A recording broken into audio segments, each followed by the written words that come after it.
Icon plc was established in 1990 by two Irish doctors, Ronan Lamb and John Climax. Initially with a staff of 5, Icon plc has grown to a colossal 10,300 employees in 25 years.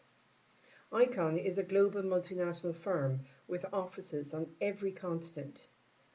Icon plc provides a suite of services ranging from preclinical, early-stage clinical development to consulting, resourcing, imaging, medical devices and adaptive trials.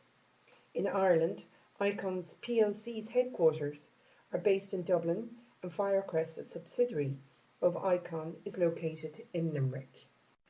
Founded in 2001 and acquired by Icon in 2011, Firecrest delivers an innovative suite of training, performance support and study management tools which can significantly improve the compliance, consistency and execution of all study-related activities at all sites and by all study personnel. Julie McGorty is an instructional designer in Firecrest. Before learning more about Julie's background, her role and the document production process, it is important to know what being an instructional designer means. CyberWorks highlights that instructional design is a systematic instructional needs assessment, development, evaluation, implementation and maintenance of materials and programs. And it is this function that we are going to look at today. Julie's role is to create content and more specifically the protocol overview within more typically the pharma sector.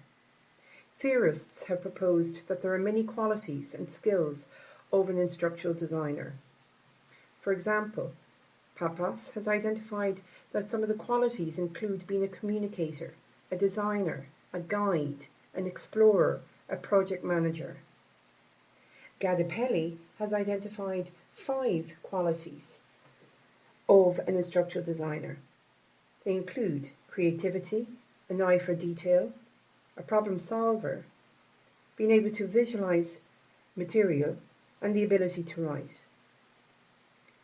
So instructional designers need to come up with creative ideas for presenting content, design, engaging in interactivities, and devise strategies that motivate and enhance the learning experience. Concerning Gadapelli's eye for detail quality, it is very important for an ID to have an eye for detail. IDs should be capable of identifying and choosing relevant information and deciding the best way to deliver a good learning experience. The third quality is problem solving. This is a skill that is required in most fields and also applies to an instructional designer. Instructional designers need to meet the demands of all stakeholders.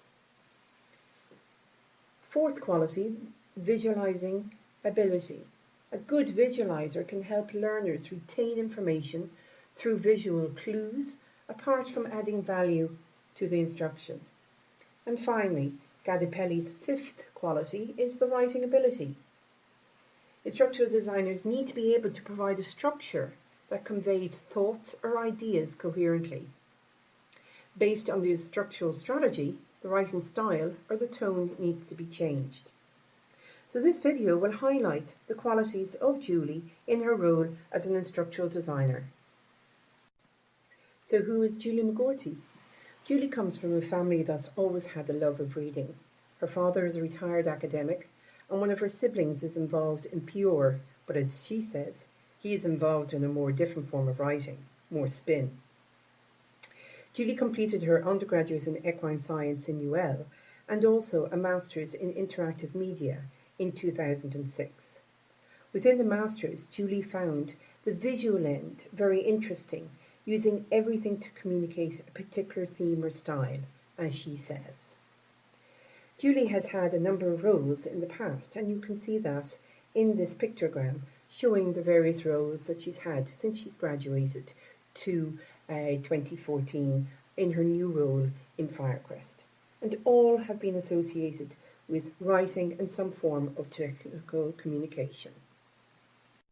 Julie is involved in the production of the protocol overview and its associated materials and resources from start to finish, She has to establish goals and needs to understand who the learners are that she is writing and designing for. Julie's background has greatly influenced her ability to perform her role today, as she says herself. The training I got as an undergrad in science writing was very specific. You'd have to review articles or you'd have to submit projects, but they were very clear on the level that they required and the style of writing you'd have to use, and sticking to facts and only applying what was fact, not assumptions. That was a very, very strong foundation in technical writing, and it has definitely stood to me in all the years. The ability to be able to deliver an academic paper, I think that was as formal of a training as I would have received. So I wouldn't necessarily have a qualification in technical writing, but I think that training actually was as much as I needed to get started in the area. So how do tasks emerge in Firecrest? Initially, the sales department goes out and makes a sale. Once a sale is made, the details of the clinical trial, the protocol, is given to the scheduler. The scheduler determines which person or team is available and then liaises with the project manager appointed to that protocol. The project manager is in a client-facing role, so is the lead point of contact with the client and the project team lead. The project team lead provides the ID with the protocol, and the ID is part of the protocol overview development from start to finish. As Julie says, we design the protocol overview and not the entire protocol. Julie did highlight that as an ID, there are at least 2 layers of management above her, both who are IDs. A similar structure is applied to the other team members. She says,